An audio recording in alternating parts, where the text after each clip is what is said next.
ہم نے آنکھوں سے دیکھا نہیں ہے مگر ہم نے آنکھوں سے دیکھا نہیں ہے مگر ان کی تصویر سینے میں موجود ہے۔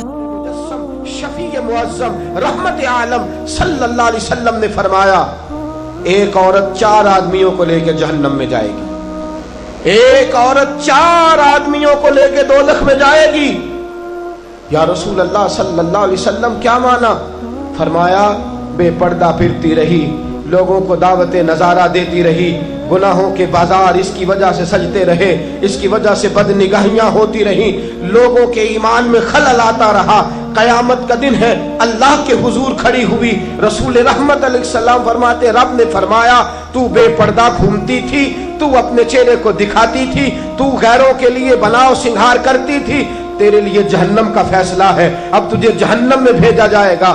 بی بی بول کے کہنے لگی مولا میرا اکیلی کا قصور نہیں، ذرا میرے باپ کو تو بلا۔ آنکھوں پہ پٹی نہیں باندھی ہم نے، ہم اندھے نہیں ہیں، ہمیں پتا ہے بیٹی کے ہاتھ میں موبائل نہیں دیا، بیٹی کو 12,000 کا موبائل نہیں لے کے دیا، بلکہ اس کے ہاتھ میں ہم نے آگ کا انگارہ پکڑایا ہے۔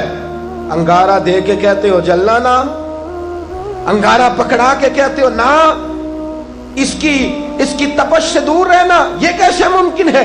سید عالم علیہ السلام نے فرمایا عورت کہے گی یا اللہ بلا ذرا میرے باپ کو، بلایا، مولا اس سے پوچھ، ساری باتیں منوا لیتا تھا، اگر یہ حکم کرتا تو میں کبھی پردہ نہ چھوڑتی، اس نے مجھے کہا ہی نہیں، برقع لا کے ہی نہیں دیا، مجھے کبھی نقاب پہننے کو کہا ہی نہیں، یا اللہ میں اکیلی قصوروار نہیں، میرا باپ بھی میرے جرموں میں برابر کا شریک ہے۔ میرے رسول کی زبان سے نکلا، رب فرمائے گا اٹھاؤ اس کے باپ کو اور اس دونوں کو جہنم میں پھینک دو۔ کہے گی مولا تو سارا کچھ جانتا ہے پر ذرا رک جا، میرے شوہر کو تو بلا، اگر ہنڈیا میں نمک زیادہ ہو گیا تو اس کے تیور بگڑ گئے، اگر ذرا کپڑے وقت پہ استری نہ ہوئے اس نے جھڑک دیا، جوتے پالش نہ ہوئے تو میکے بھیج دیا، اور میں بے پردہ پھرتی رہی، کبھی توجہ ہی نہیں دی، بلا میرے شوہر کو، پورا قصوروار ہے یہ میرے گناہوں میں۔ میرے رسول فرماتے ہیں رب فرمائے گا اٹھاؤ اس کو اور اس کے شوہر کو اور اس کے باپ کو، تینوں کو دوزخ میں ڈال دو۔ کہے گی مولا نہیں، ذرا میرے بھائی کو بھی تو بلانا، اس سے پوچھ کہ ہر بات تو ڈانٹ کے منوا لیتا تھا، یہ ذرا موڈ بنا لیتا تھا تو میں سارا کچھ چھوڑ چھاڑ کے اس کے کام کاج میں لگ جاتی تھی، یہ بھائی کی محبت میں بلیک میل کر کے سارا کچھ کرا لیتا تھا، پردہ نہیں کرا سکتا تھا، یہ میرے چہرے پر نقاب نہیں دلوا سکتا تھا، اللہ یہ برابر کا قصوروار ہے، اسے پکڑا جائے، میرے ساتھ دوزخ میں ڈالا جائے۔ حضور فرماتے ہیں رب فرمائے گا پکڑو چاروں کو۔ کہے گی مولا نہیں، ابھی میرا بیٹا باقی ہے، بلائیے میرے بیٹے کو، بلائیے، ہر بات رو کے منوا لیتا، یہ ذرا سا موڈ بنا کے سائڈ پہ ہوتا تو میری جان نکل جاتی۔ اس کو نہیں خبر تھی مجھے پردہ کروانا ہے، اس کو نہیں پتا تھا کہ ماں کا چہرہ بے نقاب ہے، با پردہ کرنا ہے۔ حضور فرماتے ہیں بی بی ایک ہے پر 4 بندوں کو دوزخ میں لے گئی ہے، ایک عورت 4، ذمہ داری کا احساس کیجئے ذمہ داری کا۔ آج یہ بڑھتی ہوئی بے رہ روی اور آج یہ بھٹکتے ہوئے لوگ اور آج یہ بھولے بھسرے، کہیں ہم سے بھی غلطیاں ہوئی ہیں، کہیں ہم نے بھی گناہ کیے ہیں، تم نے خود آگ لگائی ہے چمن میں اپنے، بے سبب گردش ایام کو الزام نہ دو، ہم نے خود نور کا ظلمت سے کیا ہے سودا، کر کے توہین سحر شام کو الزام نہ دو۔ رسول پاک شاہ الاولاق سید عالم نور مجسم شفیع معظم صلی اللہ علیہ وسلم کی ازواج، لستن کاحد من النساء، رب فرماتا ہے جیسے میرے نبی کی بیویاں ہیں کائنات میں دوسری کوئی نہیں، جو کائنات کی سب سے اعلیٰ عورتیں تھیں وہ میں نے اپنے نبی کی زوجیت میں دی ہیں، جو سب سے پاکیزہ تھی، جو سب سے اچھی تھی، جو سب سے خیر والی بیویاں تھیں، وہ میرے رسول کے حرم اطہر میں آئی ہیں۔ صحابی آئے، عبداللہ ابن مخدوم رضی اللہ عنہ، آنکھوں سے نابینے ہیں، حضرت میمونہ حضور کی زوجہ ام المومنین رضی اللہ تعالیٰ عنہ بیٹھی ہیں، حضرت عبداللہ ابن مخدوم نابینا آئے، توجہ ہے آپ کی؟ جاگ رہے ہیں آپ؟ یہ ترمذی کی حدیث ہے، ترمذی کی، اور اس ایک حدیث کا پس منظر سمجھ جائیں تو سارا مضمون سمجھ میں آ گیا۔ رسول کریم صلی اللہ تعالی علیہ وآلہ وسلم نے فرمایا، حضرت عبداللہ ابن مخدوم آئے، فرمایا میمونہ پردہ کرو۔ ذرا پردے کا مفہوم سمجھیے گا۔ میمونہ، یا رسول اللہ کس سے کروں، وہ تو نابینا ہے۔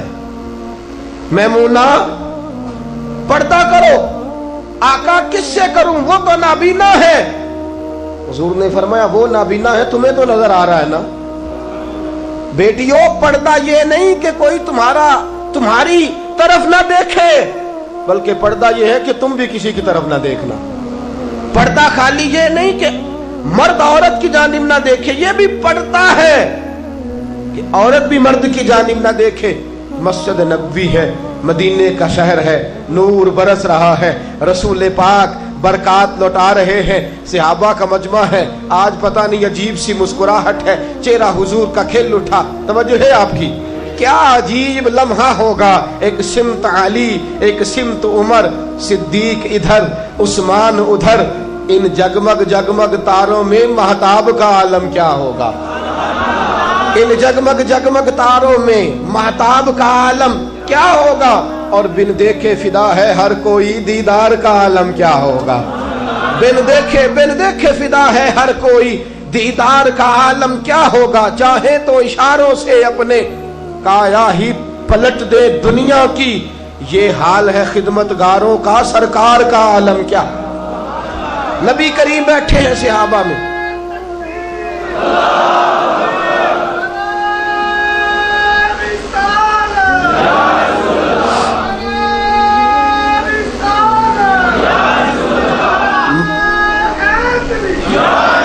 مجمع صحابہ میں بیٹھے بیٹھے میرے رسول پاک نے مسکرا کے فرمایا، میرے غلاموں یہ تو بتاؤ دنیا میں سب سے پاکیزہ عورت کون سی ہوتی ہے؟ ذرا بتاؤ سب سے اچھی عورت کون ہے، سب سے اعلیٰ عورت کون ہے؟ ایک صحابی نے ہاتھ کھڑا کیا، کہا سونیا جس کی نماز کبھی قضا نہ ہو، وہ بڑی پاکیزہ ہے۔ حضور نے فرمایا بات تو نے ٹھیک کی ہے پر تو میری مراد کو نہیں پہنچا۔ ایک صحابی اور کھڑے ہوئے، کہا یا رسول اللہ صلی اللہ علیہ وسلم سب سے اچھی عورت وہ ہے جو بچوں کی تربیت اچھی کرے۔ فرمایا بات تو نے خیر کی ہے پر تو میری مراد کو نہیں پہنچا۔ ایک شخص اور کھڑا ہوا، یا رسول اللہ سب سے اچھی عورت وہ ہے جو قرآن پاک پڑھے، اپنے بچوں کو پڑھائے، جس کا دل قرآن سے، جس کا دل مسجد سے، جس کا دل دین سے لگ جائے۔ فرمایا بات تیری ٹھیک ہے پر تو میری مراد کو نہیں پہنچا۔ درجنوں صحابہ نے جواب دیے لیکن کوئی مراد کو نہ پہنچا۔ شیر خدا، مولائے کائنات، جانشین مصطفیٰ، علی المرتضیٰ، خلیفہ برحق، میرے رسول پاک کے چوتھے خلیفہ حضرت علی المرتضیٰ شیر خدا، قد مبارک چھوٹا ہے، پیچھے بیٹھے تھے، ذرا سی گردن جھکائی، فرماتے ہیں دھیما دھیما دھیما دھیما اٹھا اور دروازہ کھول کے سیدہ فاطمہ کے پاس چلا گیا۔ میں دروازہ کھولا سیدہ کے پاس، میں نے جا کے کہا فاطمہ سوال پوچھنے آیا ہوں۔ سیدہ نے کہا ہوگا کہ علی علم کے شہر کے دروازے تو آپ ہیں اور سوال آپ مجھ سے پوچھنے آ گئے۔ کہا نہیں فاطمہ بات ہی ایسی چھڑ گئی ہے، بتلائیے ذرا۔ رسول پاک نے پوچھ لیا ہے سب سے اچھی عورت کون ہوتی ہے؟ صحابہ نے بڑے جواب دیے لیکن حضور فرماتے ہیں تم میری مراد کو نہیں پہنچے۔ فاطمہ آپ بتاؤ سب سے اچھی عورت کون ہوتی ہے؟ عزت والے رسول کی عزت والی بیٹی بولی، عزت والے نبی کی عزت والی بیٹی، عظمت والے رسول کی عظمت والی بیٹی، پاک نبی کی پاک بیٹی، شانوں والے رسول کی شانوں والی بیٹی، وہ جس نے معزز کیا گھرانے کو، حسین پال کے جس نے دیا زمانے کو۔ سیدہ بولی اور فرمانے لگی علی سب سے اچھی عورت وہ ہوتی ہے جس عورت کو کبھی غیر محرم نے کبھی نہ دیکھا ہو، غیر محرم نے کبھی اسے نہ دیکھا ہو اور اس عورت نے بھی کبھی کوئی غیر محرم نہ دیکھا ہو۔ سب سے پاکیزہ، سب سے اچھی، سب سے ستھری، سب سے بہترین عورت وہ ہے جس نے نہ کبھی غیر محرم دیکھا اور نہ غیر محرم نے کبھی اس بی بی کو دیکھا۔ حضرت علی فرماتے ہیں میں ذرا جھکتا جھکتا پھر مجمع میں آ کے بیٹھا، بات ابھی جاری تھی، میں نے ہاتھ کھڑا کیا، میں نے کہا حضور میں جواب دوں؟ آقا میں جواب دوں؟ ایک سمت علی، ایک سمت عمر، صدیق ادھر، عثمان ادھر، ان جگمگ جگمگ تاروں میں مہتاب کا عالم کیا ہوگا؟ آقا میں جواب دوں؟ حضور بولے، فرمایا دو جواب۔ کا سونیا سب سے اچھی عورت وہ ہوتی ہے جس کو کبھی غیر محرم نے نہ دیکھا ہو، حضور اس کے چہرے کا پردہ ہو، اور آقا پھر اس کی آنکھ کا بھی پردہ ہو، اس نے بھی کبھی غیر محرم نہ دیکھا ہو۔ جواب کس نے دیا؟ حضرت علی نے۔ شاباش ملنی چاہیے تھی حضرت علی کو۔ حضور مسکرائے اور فرمایا میں سچ نہیں کہتا، فاطمہ تو بدعت منی، فاطمہ واقعی میرے جگر کا ٹکڑا ہے۔ فرمایا میں سچ نہیں کہتا۔ جناب علی فرماتے میں نے آگے دیکھا، پیچھے دیکھا، دائیں دیکھا، بائیں دیکھا، میں نے کہا جواب تو میں نے دیا ہے، پر شاباش فاطمہ کو مل گئی ہے۔ خیال آیا مسلمان نیک و بد پہچان جاتے ہیں، محمد آدمی کے دل کی باتیں جان جاتے ہیں صلی اللہ تعالی علیہ وسلم۔ پاکیزہ پاکیزہ ہے وہ خاتون جو صرف چہرے پہ نقاب نہیں ڈالتی، آنکھیں بھی جھکا کے رکھتی ہے، جو نظریں بھی جھکا کے رکھتی ہے، جس نے اپنی آنکھوں کو شرم و حیا کا پیکر بنا